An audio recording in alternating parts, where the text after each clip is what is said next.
صليت على إبراهيم وعلى آل إبراهيم في العالمين إنك حميد مجيد.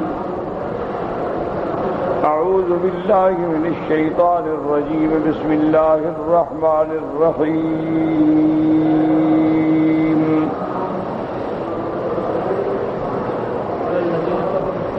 وقال الذين كفروا لن نؤمن بهذا القرآن ولا بالذي بين يديه ولو ترى إذ الظالمون موقوفون عند ربهم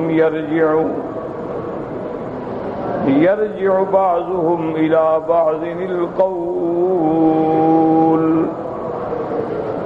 يقول الذين استضعفوا للذين استكبروا لولا أنتم لكنا مؤمنين. قال الذين استكبروا للذين استضعفوا أنحن صددناكم عن الهدى بعد إذ جاءكم بل كنتم مجرمين.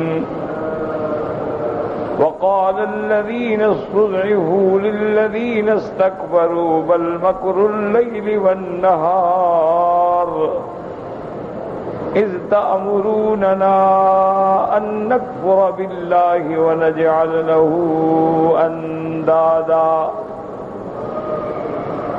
وأسروا الندامة لما رأوا العذاب وجعلنا الأغلال في أعناق الذين كفروا هل يجزون إلا ما كانوا يعملون.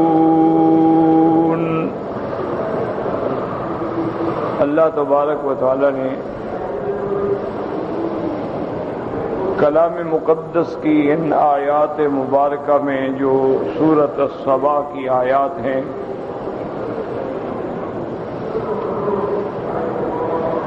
جیسا کہ سابقہ دروس میں ہم نے پڑھا، اللہ نے فرمایا کہ ہم نے اپنے پاک نبی محمد مصطفیٰ صلی اللہ علیہ وسلم کو ساری مخلوق کے لیے بھیجا.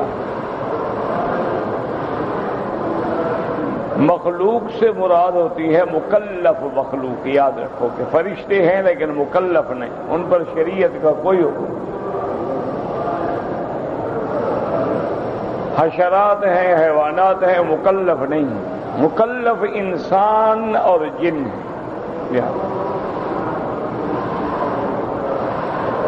چونکہ انسان جنات سے افضل ہے، اشرف ہے، تو اللہ نے نبی انسانوں میں بھیجا. اور جنات جو ہیں وہ بھی انہی کے تابع ہیں.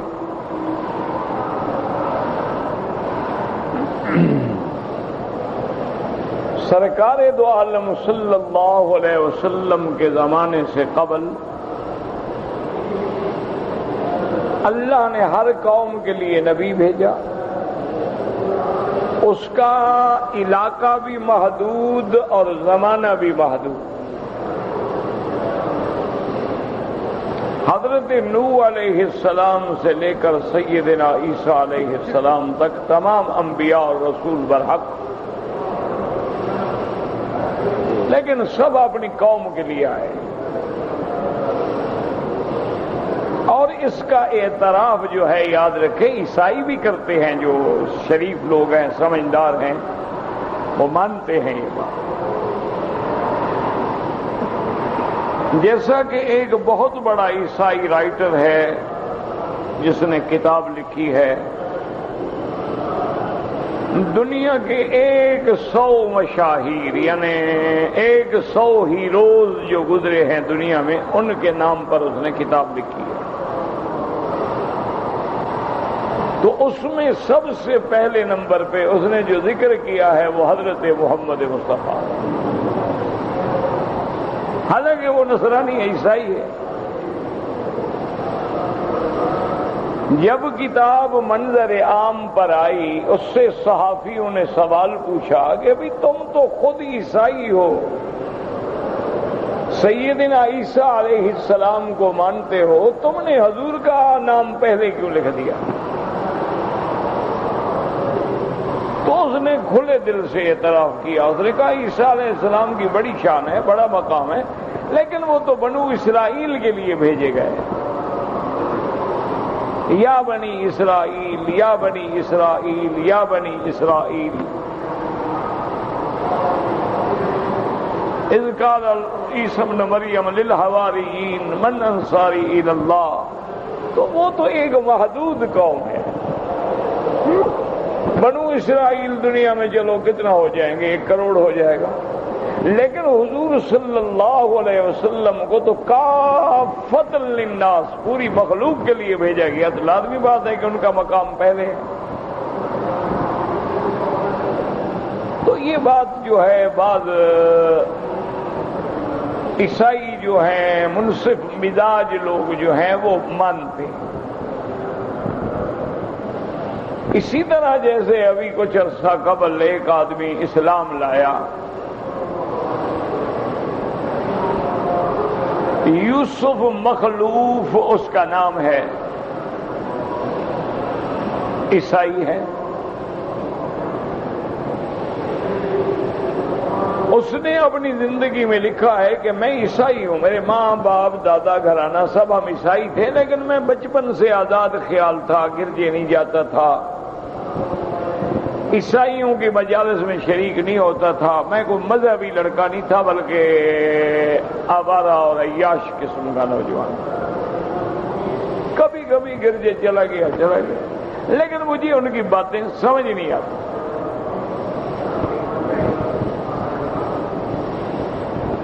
میں ان کے بڑے بڑے جو لوگ آتے تھے، جو عیسائیوں کے بڑے بڑے پوپ ہیں، بڑے بڑے پادری ہیں، بڑے بڑے فادر ہیں، اور وہ آتے تھے، لیکن مجھے ان کی تقریروں میں کبھی کوئی بات سمجھ نہیں آئی۔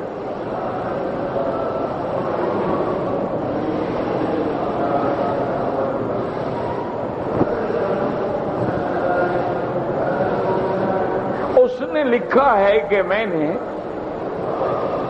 ان کا ایک بہت بڑا جو اپنے مقام کے درجے کا پوپ تھا، وہ ایک دفعہ آیا تو میں نے اس سے ٹائم لیا ملاقات کا، اس نے ٹائم دے دیا، میں جا کے ملا، وہ بڑا خوش ہوا، بڑا محبت سے ملا۔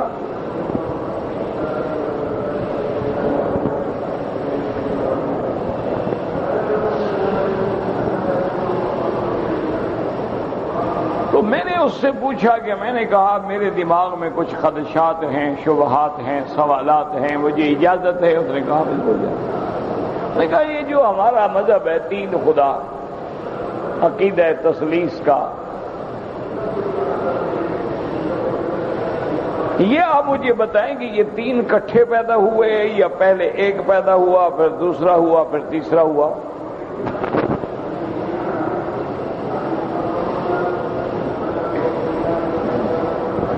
اگر 3 اکٹھے پیدا ہوئے ہیں تو ان کو پیدا کس نے کیا؟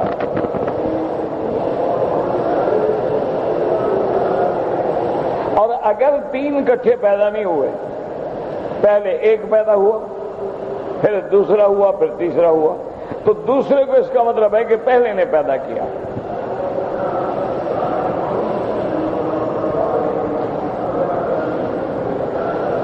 تیسرے کو پھر دوسرے نے پیدا کیا، تو پھر جو 2 بعد میں پیدا ہوئے ان کی کیا ضرورت ہے؟ وہ پہلا ہی کافی ہے، پھر تو خدا ایک ہونا چاہیے۔ یہ آخر 3 کا کیا چکر ہے؟ اس نے کہا کہ اصل بات یہ ہے کہ ہم بھی کتابوں میں اسی طرح پڑھتے آئے ہیں، یہ ایسے مسائل ہیں، ان کو کہا جاتا ہے متشابہات، ان میں بحث کرنے کی ہمیں حکم نہیں ہے۔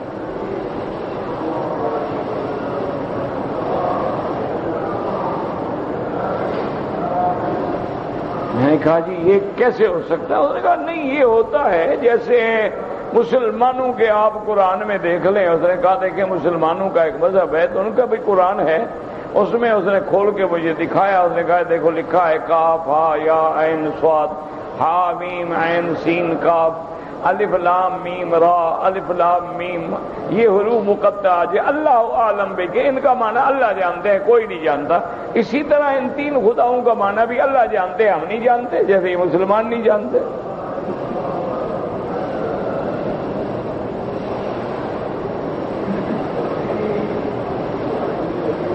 وہ کہتے ہیں کہ میں نے اسے کہا کہ بات سنیں، یہ اگر کاف آیا عین صاد یہ کوئی عقیدے کا مسئلہ ہے، خدا کا مسئلہ ہے؟ اس نے کہا نہیں خدا کا تو نہیں. میں نے کہا خدا کا نہیں تو کوئی زیادہ سے زیادہ آپ کہہ سکتے ہیں احکامات کے بارے میں بات ہے. تو میں تو عقیدے کی بات آپ سے پوچھ رہا ہوں. مسلمان ہے ایک، اس کو قرآن کا ایک حرف بھی نہیں آتا لیکن وہ مسلمان ہے. اس نے نہ کاف آیا پڑھی ہے، نہ الف لام میم پڑھی ہے، نہ الف با پڑھی ہے، لیکن وہ مسلمان ہے کہ نہیں؟ اس کا مطلب یہ ہے کہ قرآن پاک کا ماننا ضروری ہے. یہ ضروری تو نہیں کہ ہر آدمی پڑھا ہوا ہو. یہ جواب جو ہے، اور پھر میں آپ سے پوچھ رہا ہوں، آپ مجھے مسلمانوں کی کتابیں دکھاتے ہیں.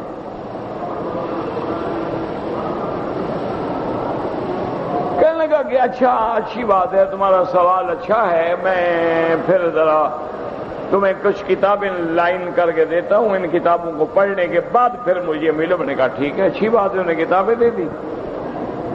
وہ کہتے ہیں کہ میں باوجود اس کے کہ بالکل آوارہ منش آدمی تھا، میری رات جو ہے وہ عورتوں کے ساتھ گزرتی تھی یا جوئے میں گزرتی تھی، لیکن میں نے وہ کتابیں پڑھی. پڑھنے کے بعد میں پھر پہنچ گیا پوپ صاحب کے پاس. السلام علیکم. انہوں نے کہا کیا ہو گیا بھائی؟ میں نے کہا جی یہ کتابیں میں نے الف سے لے کر یہ تک پڑھی ہیں، بتاؤ اس میں کہاں لکھا ہے؟ میں نے تو پوچھا ہے کہ تین خدا اکٹھے پیدا ہوئے ہیں یا نمبر وار پیدا ہوئے ہیں، یہ جواب کہاں لکھا ہے؟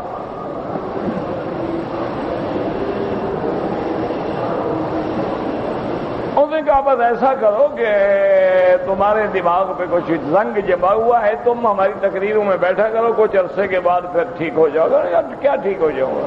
جن لوگوں نے یہ کتابیں لکھی ہیں وہ بھی ٹھیک نہیں ہوئے تو میں کیسے ٹھیک ہو جاؤں گا؟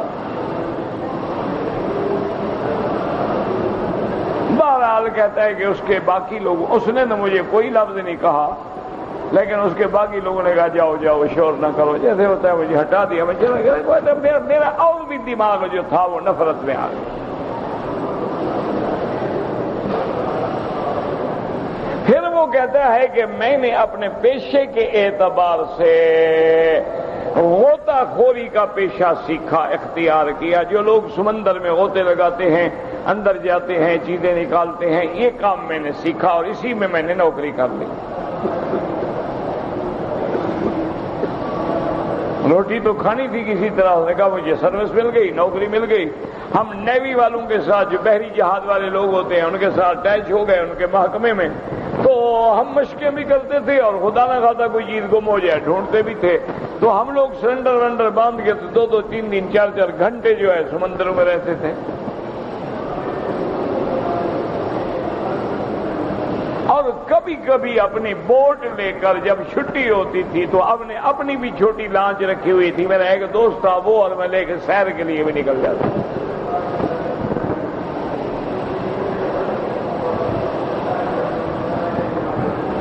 اسی اثنا میں وہ کہتا ہے کہ مجھے نیوی کے کچھ دوست ملے، وہ بھی میری طرح غوطہ خور تھے.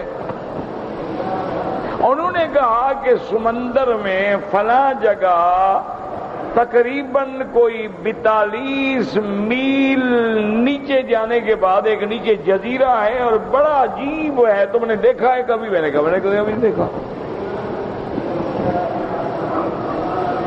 انہوں نے کہا وہ تو بڑی دیکھنے کی چیز ہے. میں کہا ایسا جزیرہ تو ہم نے زمین پر بھی نہیں دیکھا.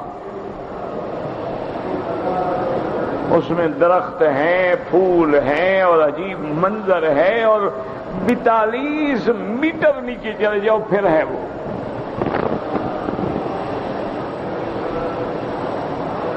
وہ کہتے ہیں میں نے کہا مجھے بتائیں کہاں ہے؟ انہوں نے مجھے نشاندہی کی کہ جب تم جاؤ گے یہاں سے سفر کرو گے تو اتنے میل پر جب پہنچو گے، وہاں جانے کے بعد پھر تم غوطہ خوری کے ذریعے نیچے چلے جاؤ، وہ جزیرہ تمہیں مل جائے گا.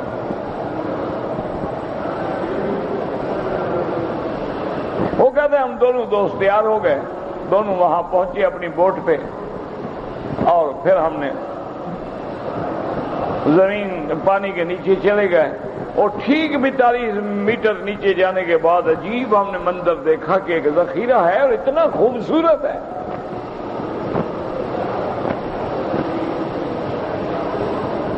اور وہاں جو مچھلیاں ہیں وہ بھی عجیب ہیں، وہاں کی گھاس عجیب ہے، پھول عجیب ہیں، درخت عجیب ہیں، اور تو ایک منظر ہے۔ وہ کہتا ہے کہ ہم نے وہاں ایک آواز سنی، لیکن ہمیں سمجھ نہ آئی۔ جب ہمارا ٹائم ختم ہو گیا، میں بھی باہر آ گیا، دوست بھی باہر آ گیا، میں نے کہا یار تم نے بھی کوئی آواز نہیں کیا؟ آواز تو میں نے بھی سنی ہے لیکن سمجھ نہیں ہے۔ میں نے کہا چلو کل پھر جائیں گے۔ انہوں نے کہا دوسرے دن ہم نے پھر غوطہ لگایا، وہاں چلے گئے، تو وہاں جب ہم پہنچے تھوڑی دیر کے بعد اذان کی آواز آئی، اللہ اکبر اللہ اکبر، اور ہم حیران ہیں، یہ اذان تو ہم باہر مسجدوں میں سنتے تھے، مسلمان کہتے رہتے ہیں اس قسم کے لفظ، ہمیں مانا شانا تو نہیں آتا تھا، لیکن آخر ہمارے ملک میں مسلمان بھی ہیں، ان کی مسجدوں میں اذان ہوتی ہے، ہم سننے کا بھی۔ میں نے اپنے دوست سے کہا، انہوں نے کہا یار آواز تو اذان کی ہے۔ تھوڑی دیر کے بعد آواز آئی، کچھ پڑھا جا رہا تھا لیکن ہمیں وہ سمجھ نہیں آیا۔ میں نے کہا یہ کیا ہے؟ اس نے کہا یہ پھر نماز پڑھ رہے ہوں گے، جب اذان ہو گئی ہے تو پھر نماز ہوگی۔ بھئی بندے کہاں ہیں؟ انہوں نے کہا بندے تو نظر نہیں آتے۔ وہ کہتا ہے کہ اب میرے دل و دماغ میں ایک بات چھا گئی کہ 42 میل نیچے یہ جزیرہ کس نے بنایا ہے اور یہاں اذان کی آواز کیسے آتی ہے؟ میرے دماغ میں یہ بات آئی، پھر میں نے مسلمان علماء سے رجوع کیا، اور جب انہوں نے مجھے بات سمجھائی اور اللہ کی قدرتوں کا نظارہ انہوں نے ہمیں قرآن میں دکھایا،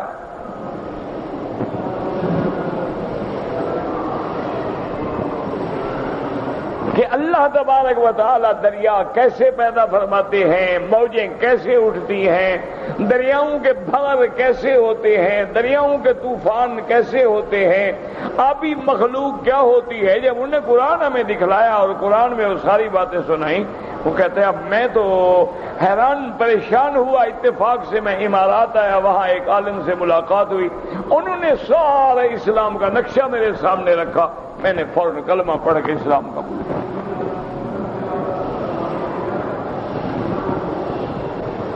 کہ بھئی یہ تو واقعی سچا مذہب ہے، نیچے کون جا رہا ہے، کون اذانیں دے رہا ہے؟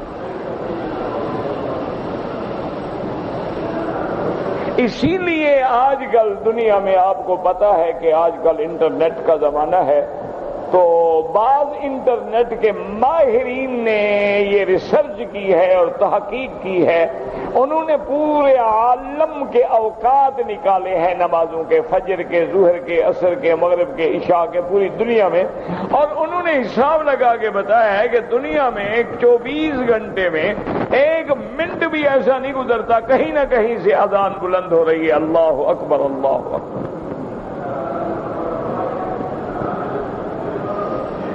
کہیں عشاء کی ہو رہی ہے تو کہیں صبح کی ہو رہی ہے، کہیں صبح کی ہو رہی ہے، دوسری جگہ ظہر کی ہو رہی ہے، کہیں ظہر کی ہو رہی ہے، تیسری جگہ عصر کی ہو رہی ہے۔ ایک سیکنڈ خالی نہیں آتا جس میں اللہ کی اذان جو ہے آواز بلند نہ ہوتی ہو۔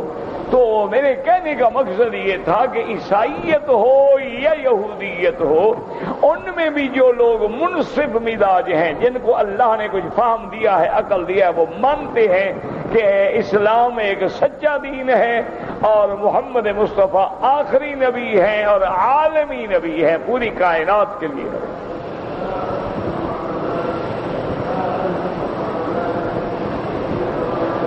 باقی یہ الگ بات ہے کہ جب اللہ راضی ہوتا ہے ہدایت دے دیتا ہے، ہمارا ایک جاہل بھی کلمہ پڑھ لیتا ہے، اور اللہ راضی نہ ہو تو بڑے بڑے پڑھے لکھے لوگ گمراہ ہو گئے۔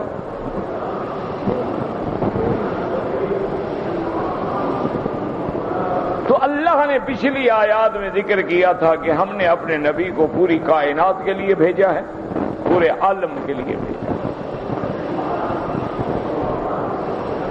اب تھوڑا سا آپ بھی دماغ کو زور دیں، استعمال کریں کہ ہم لوگ جب پڑھتے تھے نا، بچے تھے، طالب تھے، پڑھتے تھے، تو جب یہ آیتیں آتی تھی نا، وما ارسلناک الا رحمۃ للعالمین وما ارسلناک الا کافۃ للناس، اسی طرح یا ایھا الناس انی رسول اللہ الیکم جمیعا، یہ جب آیتیں ہم پڑھتے تھے ہم حیران ہوتے تھے کہ بھی حضور اگر ساری دنیا کے نبی ہیں، ساری دنیا کے پیغمبر ہیں، تو آپ کے دین کو پہنچائے گا کون؟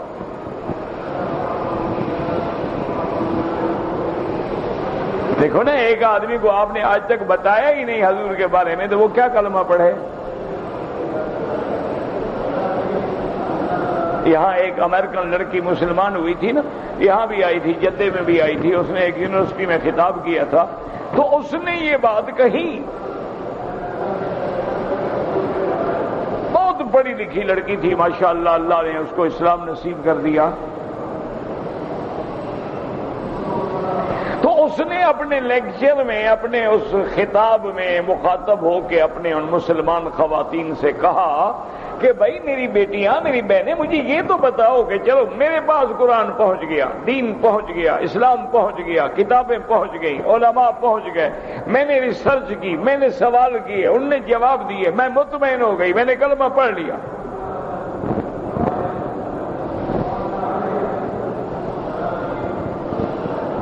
کہا مجھے یہ بتائیں کہ میری ماں مر گئی ہے، میرا باپ مر گیا، میری ایک بہن مر گئی ہے، میرے بھائی مر گیا، وہ کافر مر گیا، وہ جہنم میں جائیں گے، چونکہ قرآن یہی کہتا ہے، تو ان کو جہنم میں جانے کا سبب کون بنے گا؟ تم نے مجھے دین پہنچایا، ان کو کیوں نہیں پہنچایا؟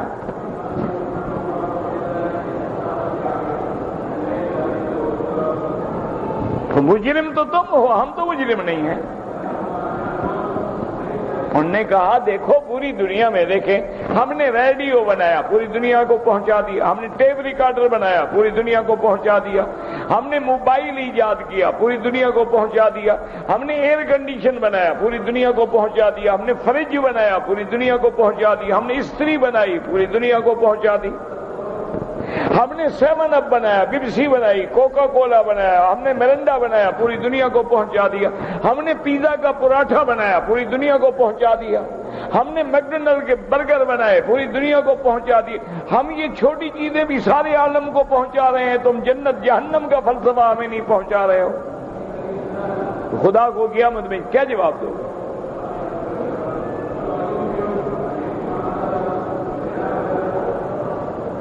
اللہ کو کیا جواب دو؟ ہمیں جی جب تک جواب نہ ہو، مجھے کسی نے ٹیلی فون کیا، کافی دیر ہو گئی ہے، کون تھا اللہ عالم، میں تو خیر جانتا نہیں اس بیچارے کو کون تھا، اور وہ کسی کیلیفورنیا سے بول رہا تھا، کسی اسٹیٹ سے۔ اس نے کہا کہ جناب ہم آپ کے لیے سارے ساتھی دعا بھی کرتے ہیں، اور آپ کی صحت کے لیے، آپ کی عافیت کے لیے، اور ہم دوستوں کی یہ تمنا ہے کہ آپ کی ہم کیا خدمت کریں، آپ کو پیسے ضرورت ہے،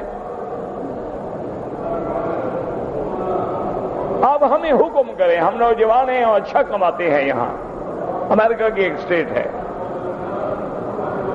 ہم آپ کو پیسے بھیجیں، آپ کو اگر سنا ہے کہ تکلیف ہے، گھٹنوں میں تکلیف ہے، اب آپ کو بیماری ہے، تو آپ مہربانی کر کے ہمارے حساب پہ آ جائیں، ہم آپ کا علاج کرائیں، ہم آپ کی کیا خدمت کریں؟ میں نے کہا بھی بس خدمت ہی میرے لیے دعا کیا کرو۔ میں نے کہا یہ ساری مہربانی کیوں کر رہے ہو؟ تم مجھے نہیں جانتے، میں تمہیں نہیں جانتا، میں نے تمہاری شکل نہیں دیکھی، تم نے میری شکل نہیں دیکھی۔ انہوں نے کہا مکی صاحب بات یہ ہے کہ یہاں ویب سائٹ پر بعض شیعہ حضرات نے اپنی ایک ویب سائٹ لانچ کی ہے، کھولی ہے، اس پر وہ اہل سنت والجماعت کے خلاف جو اعتراضات ہیں، جو صحابہ کے خلاف اعتراضات ہیں، سیدنا ابی بکر، سیدنا عمر، سیدنا عثمان کے خلاف اعتراضات ہیں، سیدنا عمرو بن العاص کے خلاف اعتراضات ہیں، سیدنا امیر معاویہ کے خلاف اعتراضات ہیں، سیدہ عائشہ کے خلاف اعتراضات ہیں۔ وہ اس ویب سائٹ پہ روزانہ کوئی نہ کوئی اعتراض لکھ کے ہمیں چیلنج کرتے ہیں کہ جواب دو، کوئی مسلمان جواب نہیں دیتا۔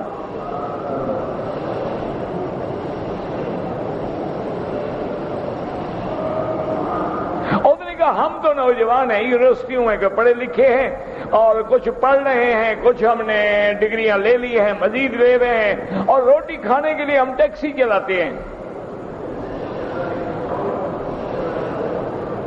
لیکن اللہ کا فضل ہے، ہم میں کوئی انجینئر ہے، کوئی ڈاکٹر ہے، کوئی کچھ ہے، کوئی کچھ ہے، سارے اعلیٰ تعلیم یافتہ ہے، اور ابھی ہم اور آگے پڑھ رہے ہیں۔ کسی نے MBBS کر لیا، فارسیس کر رہا ہے، کوئی PhD کر رہا ہے، کوئی کچھ کر رہا ہے۔ تو اب جب ہم نے وہ ویب سائٹ کھولی ہے تو اب اسلامک سینٹر والوں کو، ہم جن جن کو جان سکتے تھے ان کو کہنے کا ٹھیک ہے آپ ہمیں وہ دے دیں ویب سائٹ کا جو عنوان ہے، ہم جواب دے دیں گے۔ انتظار کی ایک ہفتہ، کوئی جواب نہیں۔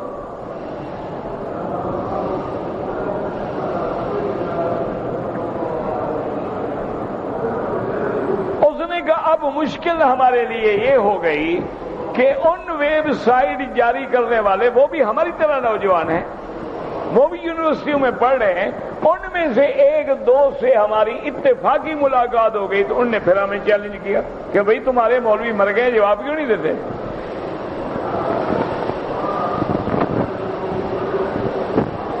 ہم نے ان جان چھڑائی، ہم نے کہا یار ہم کو مولوی ہیں، تو انہوں نے کہا ہم کوئی مولوی ہیں؟ ہم بھی تو مولوی نہیں ہیں۔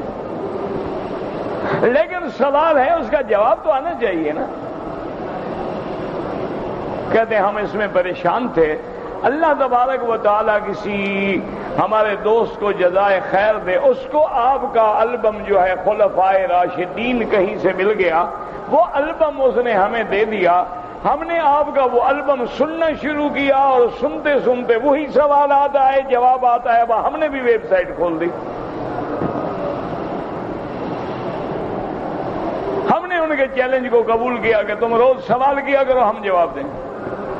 اب وہ کہتے ہیں ہمارا 1 مہینہ سلسلہ چلا، وہ ویب سائٹ بند کر کے بھاگ گئے، ہم تو چل رہے ہیں لیکن وہ چھوڑ گئے، کیونکہ اب سارے جواب ہمارے پاس موجود ہیں۔ پھر آپ نے ان میں حوالے دیے تھے کہ فلاں کتاب لے لو، فلاں کتاب لے لو، فلاں کتاب لے لو، ساری کتابیں ہم نے منگوا لی۔ انہوں نے کہا اب تو ہم اس پہ اتھارٹی بن گئے ہیں، ہمارے ساتھ کوئی کھڑے ہو کے بات نہیں کر سکتا۔ اس نے کہا اس مقام پہ اگر یہ چھوٹی سی ایک البم کی آپ محنت نہ کرتے تو ہم تو شرمندہ بھی ہوتے اور ہمارا مذہب جو ہے وہ کتنا ناکام ہو جاتا۔ تو اس لیے ہم دعا کرتے ہیں آپ کو، اور میں نے کہا بس جزاک اللہ، اللہ آپ کو خوش رکھے۔ پھر میں نے اس کو اور بھی کتابیں لکھوا دی، میں نے کہا فلاں کتاب ہے، فلاں کتاب ہے، فلاں کتاب ہے، فلاں کتاب ہے، وہ تم منگوا لو، یا وہی یونیورسٹیوں میں تمہیں مل جائے گی، فوٹو کاپیاں کرا لو۔ تو میرے کہنے کا مقصد یہ ہے کہ اگر ہم نے قیامت میں اللہ نے پوچھا کہ بھی تم نے میرا دین، میرا نبی تو ساری کائنات کے لیے تھا، تم ہندوستان میں رہتے ہو، پاکستان میں رہتے ہو، سندھ میں رہتے ہو، ہند میں رہتے ہو، تمہارے ملک میں ہندو ہے، تمہارے ملک میں عیسائی ہے، تمہارے ملک میں یہودی ہے، تمہارے ملک میں لا مذہب ہے، تم نے ان کو دین پہنچایا؟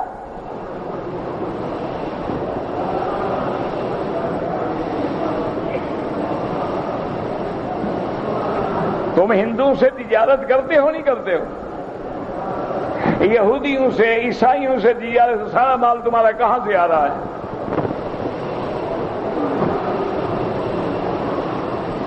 یہ سارا مال جو تم منگواتے ہو، یعنی ہوائی جہاز سے لے کر ایک سوئی تک، یہ ساری کافروں سے منگواتے ہو، یعنی پیسہ کمانے کے لیے تمہیں ایڈریس بھی مل جاتا ہے، LC بھی کھول لیتے ہو، عنوان بھی مل جاتا ہے، ان کے حساب میں ڈرافٹ بنا کے پیسے بھیج دیتے ہو، مال آ جاتا ہے، چھڑا لیتے ہو، کہ اسلام بھیجنے کا ذریعہ تمہیں نہیں مل رہا۔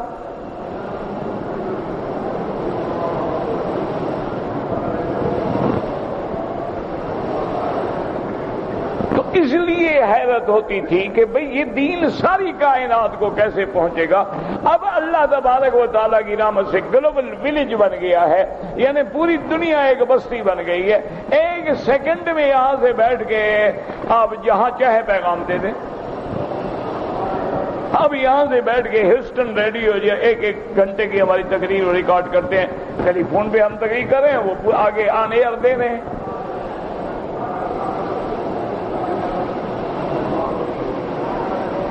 تو اگر آدمی کوشش کرے تو معلوم ہوا کہ واقعی اللہ کے نبی سارے عالم کے لیے ہیں، کہ اللہ نے ایسے اسباب پیدا کر دیے ہیں کہ اللہ کے نبی کی دعوت کو پہنچایا جائے۔ دیکھو نا، انہوں نے گانے بنائے، دھنیں بنائی، میوزک بنائے، فوٹو بنائے، تمہارے پاس موبائل میں پہنچ گیا کہ نہیں پہنچ گیا؟ تم اسلام کیوں نہیں پہنچاتے ہو؟ تم صرف کھانے پینے کے لیے پیدا ہوئے تھے، یا تم نے یہ سمجھ رکھا ہے کہ مولوی صاحبان ذمہ دار ہیں؟ بالکل غلط بات ہے۔ علماء کی ذمہ داری تم سے زیادہ ہے، ذمہ دار ہر کلمے پڑھنے والا ہے۔ کہ کنتم خیر امت اخرجت للناس تأمرون بالمعروف وتنہون عن المنکر۔ اللہ نے فرمایا میرا بندی آپ اپنی امت کو بتا دیں کہ ساری امتوں میں بہتر امت، افضل امت، خیر امت جو ہے امت محمد مصطفیٰ ہے۔ کیوں؟ تأمرون بالمعروف وتنہون عن المنکر۔ اللہ نے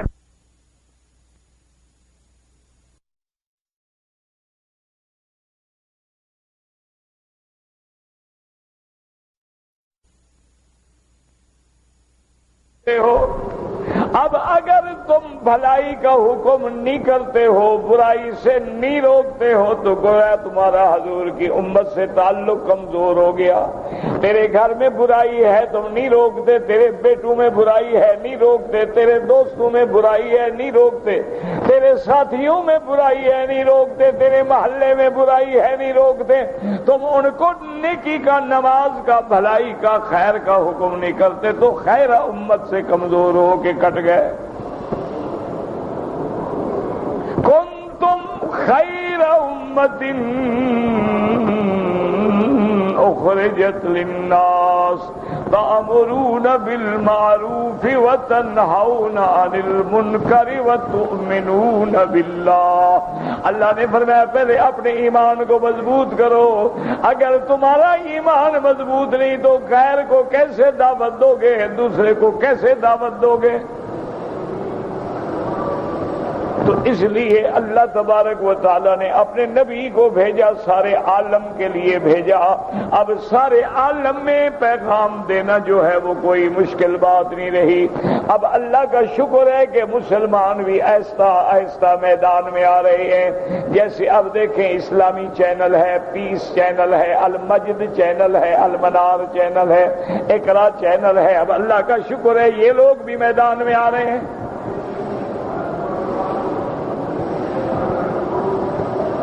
لیکن جتنا ہمیں یہ کام ہمیں تو 100 سال پہلے کرنا چاہیے تھا نا۔ چلو دیر آیت درست آیت نہ آنے سے تو پھر آنا ہی بہتر ہے، لیکن اگر محنت کریں گے تو اللہ تبارک و تعالیٰ اس کا پھل دیتے ہیں۔ اسی حج میں مجھے ایک دوست ملے، وہ آپ کے شوبز کے آدمی ہیں، فلموں میں، ڈراموں میں کام کرتے ہیں۔ وہ ملے مجھے، ماشاءاللہ داڑھی ہے چہرے پہ، وسیم نام ہے ان کا۔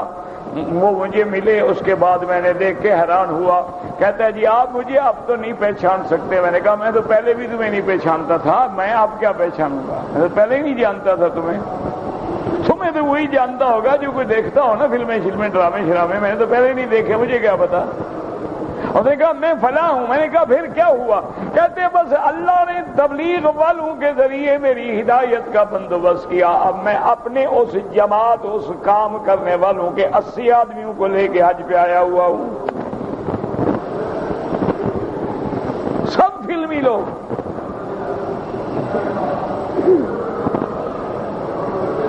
عورتیں، مرد، فلم سٹار، بڑے بڑے لوگ توبہ کر کے حج پہ آئے.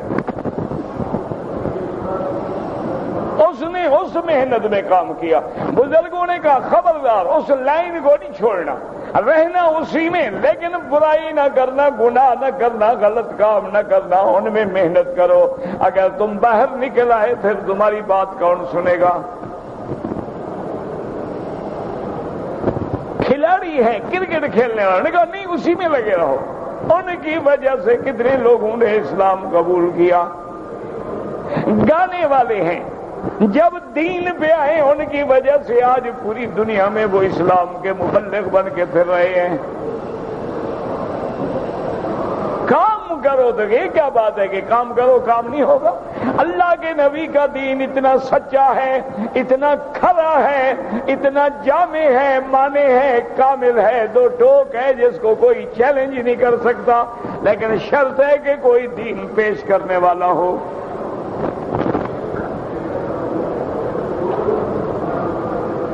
تو اس لیے اللہ نے پچھلی آیات میں آپ نے پڑھا ہے وَمَا أَرْسَلْنَاكَ إِلَّا كَافَّةً لِلنَّاسِ بَشِيرًا وَنَذِيرًا.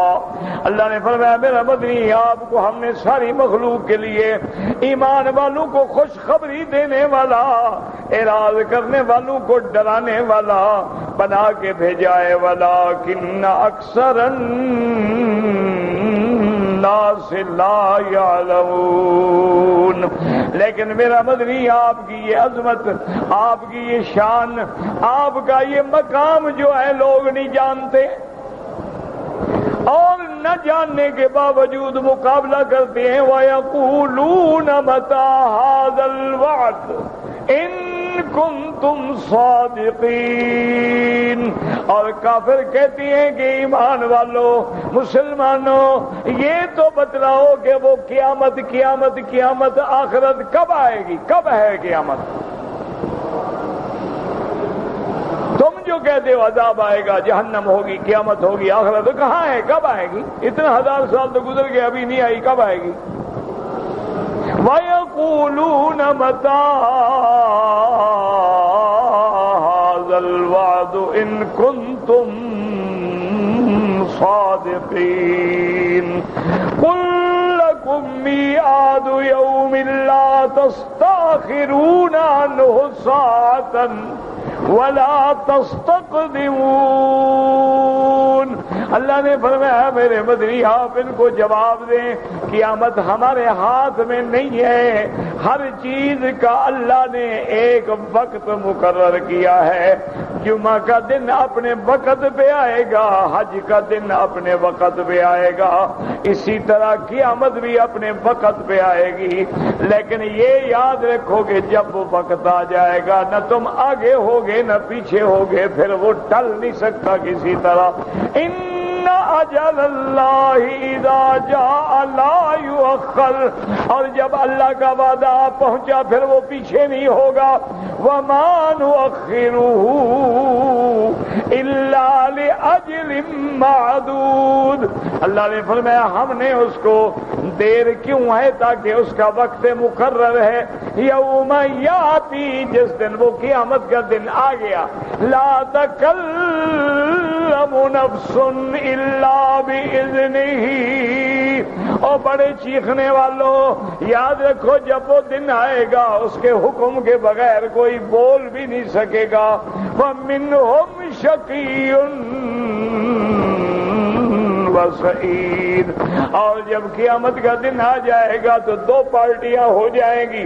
ایک بدبختوں کی پارٹی ہوگی جو کافر ہوں گے، ایک سعادت والوں کی پارٹی ہوگی جو مسلمان ہوں گے.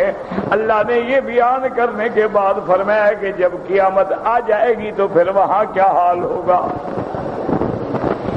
وقال الذين كفروا لن نؤمن بهذا القرآن ولا بالذي بين يديه.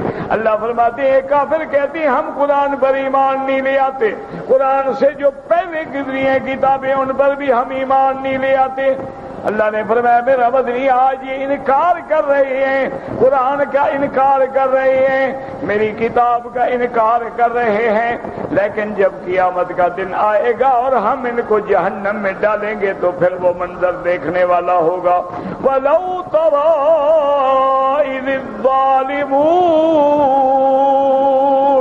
مَوْقُوفُونَ عِندَ رَبِّهِمْ، اگر آپ دیکھیں وہ منظر جب یہ ظالم اللہ کی دربار میں کھڑے ہوں گے، یرجع بعضهم الى بعض القول، اور یہ اب ایک دوسرے پہ بات ڈالتے ہوں گے، اور تو نے مروا دیا، اس نے کہا میں نے کہا تو نے مروا دیا، اس نے کہا تو نے برباد کیا، اس نے کہا نہیں یار تو نے برباد کیا۔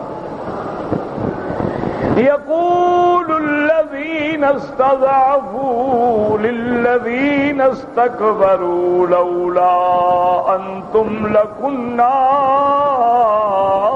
مؤمنين، اب جو دنیا میں کمزور تھے، جو بیچارے مزدور تھے، جو بیچارے ہاری تھے، جو تابع تھے، وہ کہیں گے اپنے سرداروں کو کہ بدبختو اگر تم نہ ہوتے نا ہم بھی مسلمان ہوتے، تم نے ہمیں خراب کیا۔ قال الذين استكبروا للذين استضعفوا أنحن صددناكم عن الهدى إذ جاءكم بل كنتم مجرمين، اب بڑے بڑے سردار جو ہیں ان کو کہیں گے بدبختو جب ہدایت آئی ہم نے منع کیا تھا، تم خود ہی مجرم تھے، اب ہمارے اوپر ڈال رہے ہو۔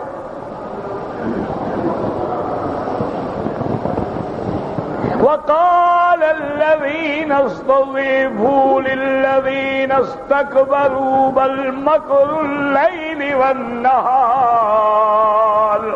اب وہ جو بڑے ہیں کمزور ہیں وہ بڑوں سے کہیں گے ہائے دن رات کی یہ چالیں، کیا کہہ رہے ہو؟ اب کہتے ہو آپ نے ہمیں مجبور نہیں کیا ہے، اذ تأمروننا، تم ہمیں حکم کرتے تھے ان نکفر باللہ، ہم اللہ کا انکار کریں، ونجعل له اندادا، اور اللہ کے برابر ہم حاجت روا مشکل کشا اور بنائیں، یہ تم نہیں کہتے تھے ہمیں؟ اب اللہ فرماتے ہیں وَأَسَرُّوا النَّدَامَةَ لَمَّا رَأَوُا الْعَذَابَ، اب آپس میں لڑنے کے بعد اب اللہ فرماتے ہیں کہ وہ گردنیں جھکا لیں گے اور آہستہ آہستہ اپنے آپ کو نادم ہو کے کہیں گے بھئی ٹھیک ہے انہوں نے ہمیں خراب تو کیا تھا لیکن ہم بھی تو عقل کرتے نا، ہم نے بھی تو عقل نہیں کیا نا، ہم بھی تو ان کے پیچھے چل پڑے نا، اگر ہم بھی کچھ عقل مند ہوتے تو ان کی بات نہ مانتے، تو مانا یہ ہے کہ مجرم تو ہم بھی ہیں، گو انہوں نے ہمیں خراب زیادہ کیا ہے۔ اللہ فرماتے ہیں وَجَعَلْنَا الْأَغْلَالَ فِي أَعْنَاقِ الَّذِينَ كَفَرُوا هَلْ تُجْزَوْنَ إِلَّا مَا كَانُوا يَعْمَلُونَ، اللہ تبارک و تعالیٰ فرماتے ہیں پھر ہم حکم دیں گے فرشتے کو ان کے گردنوں میں زنجیر ڈالو، اور گردنوں میں ڈال کے ان کو الٹے اونی زنجیروں سے ہاتھ باندھ کے پاؤں باندھ کے جہنم میں ڈالو، اب یہ جو کچھ مرضی آئے کہتے رہیں کچھ نہیں ہوگا۔ اور دوسری جگہ قرآن کہتا ہے جب وہ جہنم میں پڑے ہوں گے قال الذین کفروا لخزنۃ جہنم، اب جو جہنم پہ فرشتے ہوں گے ان سے کہیں گے بھائی مہربانی کرو ادعوا ربکم یخفف عنا یوما من العذاب، اپنے اللہ سے درخواست کریں ہمیں کم از کم ہفتے میں ایک دن کی تو چھٹی دیں عذاب سے، ایک دن تو ہم عذاب سے بچ جائیں، اتنی تو رعایت ہو جائے۔ قالوا اولم تکن رسلکم تأتیکم رسلکم بالبینات قالوا بلا، اب وہ فرشتے کہیں گے ظالمو دنیا میں تمہارے پاس پیغام لانے والے پیغام نہیں لائے تھے؟ وہ کہیں گے لائے تھے۔ قالوا فادعوا، اب ملائکہ کہیں گے ظالمو اب مانگتے رہو، وما دعاء الکافرین الا فی فی ضلال، لیکن کافروں کی دعا گمراہی میں پڑی ہے، دور جا پڑی، کوئی نہیں سنی جائے گی۔ اب ناکام ہو کے پھر کہیں گے مالک سے وَنَادَوْا يَا مَالِكُ لِيَقْضِيَ عَلَيْنَا رَبُّكَ۔ اب جو ان خزنہ جہنم کا بڑا ہوگا نا جی، مالک ان کا بڑا سردار ہوگا، ان کو کہیں گے بھئی تم مہربانی کرو، اللہ سے درخواست کرو، بس ہمیں موت دے دے، ہم مر جائیں جان چھوٹے۔ تو جناب پتہ ہے علماء نے لکھا ہے کہ وہ فرشتہ 100 سال تک جواب نہیں دے گا۔ بعض روایات میں ہے کہ 100 سال کیا منا، ہر سال کے 360 دن ہوں گے اور ہر دن جو ہے وہ 1000 سال کے برابر ہوگا، اور اتنی مدت کے بعد ایک جواب ملے گا انکم ماکثون، بدبختو تم نے یہی رہنا ہے، چیخو چیخو نہ چیخو نہ چیخو، تمہاری مرضی ہے۔ تو اس لیے ہمیشہ یاد رکھیں کہ اللہ نے قرآن میں ہر چیز کھول کے بیان کر دی ہے، جنت جہنم کا نمونہ دکھلا دیا ہے، حق و باطل کی واضح نقشے پیش کر دیے ہیں، حزب الرحمن اور حزب الشیطان کے طریقے بتلا دیے ہیں۔ اب یہ ہماری ذمہ داری ہے کہ ہم اللہ کے دین کو لے کے آگے بڑھیں، اور جتنا ہمیں آتا ہے، تمہیں کلمہ آتا ہے کلمہ سکھاؤ، خود ضروری تو نہیں نا کہ تم نے قرآن نہیں پڑھا دوسرے کو کیا پڑھاؤ گے، کلمہ شریف پڑھیں کلمہ پڑھاؤ، تمہیں نماز آتی ہے نماز سکھاؤ، تمہیں صفیں بنانا آتا ہے کہ بھی سب سیدھی کرو، کوئی دین کا کام تو ذمہ داری لو نا۔ جب تک یہ ذمہ داری نہیں لوگے پھر قیامت والے دن اللہ کو کیا جواب دو گے کہ اللہ فرمائیں گے ہم نے تو تمہیں خیر امت بنایا تھا، ہم نے تمہیں شہداء علی الناس بنایا تھا، ہم نے تو تمہیں تمام امتوں پہ گواہی دینے والا بنایا تھا، لیکن تم نے کیوں میرے دین نبی کو آگے نہیں پہنچایا۔ اللہم اجعلنا من الشاکرین، اللہم اجعلنا من الذاکرین، اللہم اجعلنا من الداعین، لا تجعلنا من الغافلین برحمتک یا ارحم الراحمین۔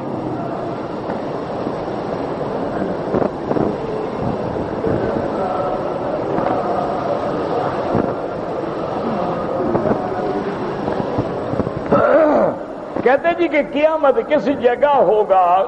شام میں، میدان محشر جو ہے وہ شام میں ہوگا۔ لیکن یاد رکھو کہ جب آدمی مرتا ہے نا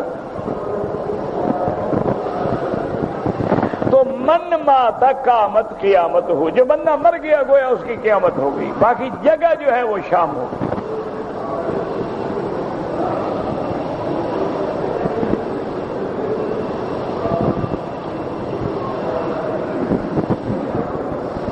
کہتے ہیں جی کہ میں شادی کرنا چاہتا ہوں، باپی نے پتہ نہیں میرے لیے بہت لڑکیاں دیکھا ہے لیکن اس کو پسند نہیں آیا، میں کیا کرنا مجھے کیا کرنا چاہیے؟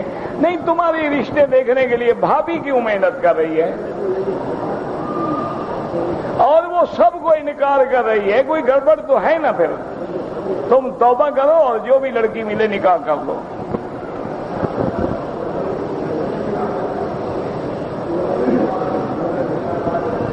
اگر کوئی معتمر مسجد عائشہ سے یا جیرانہ سے احرام باندھے، بھائی احرام کہیں سے باندھے، جب طواف کرے گا تو کندھا نکالے گا 3 چکروں میں، چاہے اپنے ملک سے باندھے چاہے ہل سے باندھے، عمرہ ہے، احکام ہے۔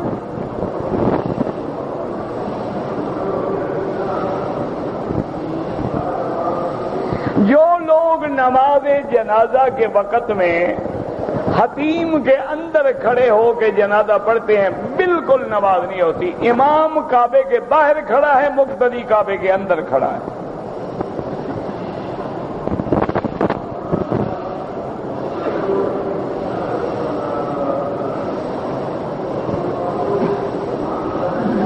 اگر امام نے نماز تھی جہری یعنی مغرب تھی مثال کے طور پر، اس نے سورۃ الفاتحہ آہستہ پڑھا مالک یوم الدین تک،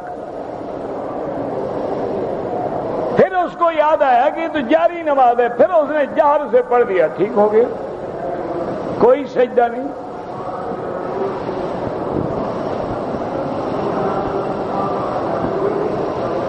اگر کسی آدمی نے نماز شروع کیا سورت الفاتحہ کے بجائے التحیات پڑھا، پھر یاد آیا فاتحہ پڑھا، ٹھیک ہو گیا۔ انسان ہے، بھول گیا، نکل گیا۔ اگر کوئی مؤذن بھول کر الصلاۃ خیر من النوم صبح کی اذان میں نہ کہہ سکے، بھول گیا، اذان ہو جائے گی۔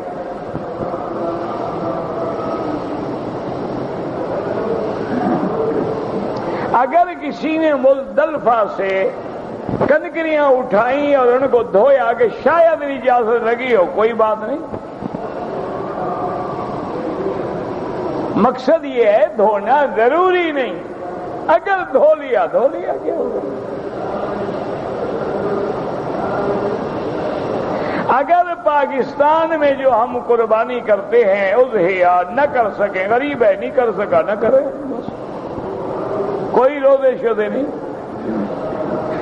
روزے تو اس کے ہیں جو حج کی بکری نہ دے سکے، قربانی کے تھوڑے ہوتے ہیں۔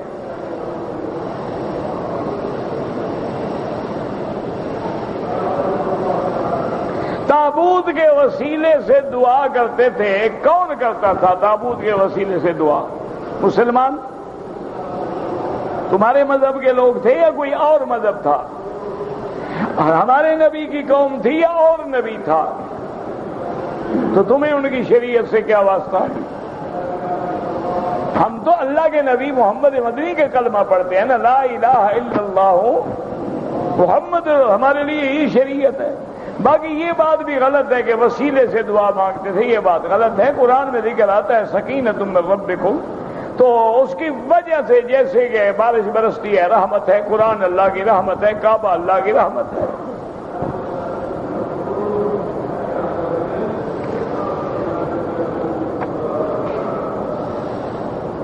عورت کا کوئی گھر نہیں ہوتا تو رہتی کہاں ہے؟ نہیں، عورت کا گھر نہ ہو تو کہاں رہتی ہے؟ سڑک پر۔ گھر ہے تو رہتی ہے، سب کو تو نچایا ہوا ہے، ابھی اس کا گھر بھی نہیں ہے۔ اللہ کے بندی، تم جب شوہر کے گھر میں، وہ بھی تمہارا گھر ہے، باپ کے گھر میں ضروری تو نہیں تمہارے نام ہو۔ باپ کے گھر میں جب رہتی ہو، باپ کے مرنے کے بعد تمہارے نام ہوگا نا۔ اسی طرح خاوند جب مرے گا پھر بھی تمہارے نام کا 8واں حصہ آئے گا، فکر کیوں کرتی ہو؟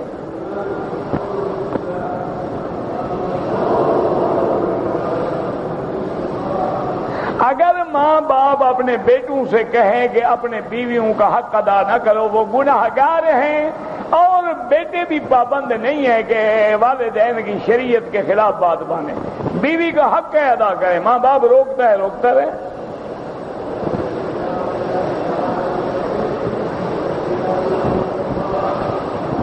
یعنی ہر حال میں اگر والدین مثلا اپنی اولاد کو کہتے ہیں کہ بیوی کو کپڑے نہ دو، نفقہ نہ دو، اس سے تعلق نہ رکھو، اس کے ساتھ محبت نہ رکھو، بالکل گناہ گار ہیں، ظلم کر رہے ہیں۔ جب ان کی شادی کا زمانہ تھا وہ آپس میں کیا کرتے تھے؟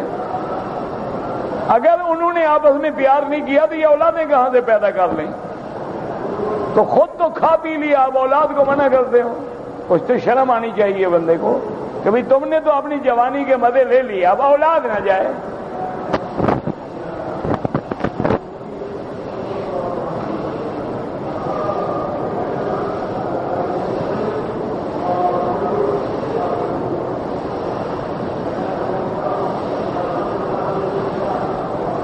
اگر حج سے پہلے آپ نے عمرہ کیا تھا اور اسی سال حج کیا ہے، آپ کو ایک بکری دینا ضروری ہے، نہیں دی اب ادا کرو۔ اگر میں نے انڈیا سے جدے آیا اور آپ کی نیت یہ تھی کہ میں جدے میں 4-5 روز رہوں گا، تو پھر آپ نے جدے سے احرام باندھا، کوئی دم نہیں ہے آپ کا، کیونکہ چلتے ہوئے آپ کی نیت مکے کی نہیں تھی، سفر اول جدہ تھا۔ ربنا تقبل منا انک انت السمیع العلیم وتب علینا انک انت التواب الرحیم۔ یا اللہ عالم اسلام کی عزت کا فیصلہ فرما اور کفر کی ذلت کا فیصلہ فرما۔ یا اللہ مسلمان جس ملک میں ہیں ان کی جان مال آبرو عزت کی حفاظت فرما۔ یا الہ العالمین اس بلد الامین کو قیامت تک ہر فتنے سے محفوظ فرما۔ یا اللہ پاکستان پہ بہت بڑا مشکل وقت آیا ہے، اپنی رحمت سے عذاب ٹال دے، یا اللہ عذاب رفع فرما دے، یا اللہ عذاب رفع فرما دے، یا اللہ رحم کے فیصلے فرما دے، یا اللہ بیماروں کو شفا عطا فرما، بے حیاؤں کو حیا عطا فرما، بے دینوں کو دین عطا فرما، بے اولادوں کو اولاد عطا فرما، جن کی اولاد ہے ان کو صالح بنا، بے روزگاروں کو روزگار عطا فرما، قرض داروں کے قرض عطا فرما، جن کا رزق تنگ ہے ان کے رزق میں برکتیں عطا فرما، یا الہ العالمین یا ارحم الراحمین، ہمیں مانگنا نہیں آتا، بغیر مانگے عطا فرما، یا اللہ حضور کی پوری امت کو دین کی دعوت پہ لگا دے، یا اللہ حضور کی پوری امت کو دین پہ لگا دے، یا اللہ حضور کی پوری امت کے رخ دین کی طرف پھیر دے۔ ربنا تقبل منا انک انت السمیع العلیم وتب علینا انک انت التواب الرحیم۔ صلی اللہ تعالی علی خیر خلقہ سیدنا محمد وآلہ وصحبہ اجمعین۔ اللهم صل علی سیدنا